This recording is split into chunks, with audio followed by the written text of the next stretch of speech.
ములుగు జిల్లా మంగపేటలో ఆర్ఎంపీ వైద్యులు కొవ్వొత్తులతో ర్యాలీ నిర్వహించారు. జ్వాలా చారిటబుల్ ట్రస్ట్ ఆధ్వర్యంలో సాగిన కార్యక్రమంలో పెద్ద ఎత్తున ప్రజలు పాల్గొన్నారు. కోల్కతాలో మెడికోపై జరిగిన దాడిని ఖండించారు.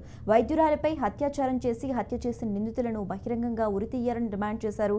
నిందితులను బహిరంగంగా ఉరితీస్తేనే సమాజంలో ఇలాంటి ఘటనలు జరగవన్నారు.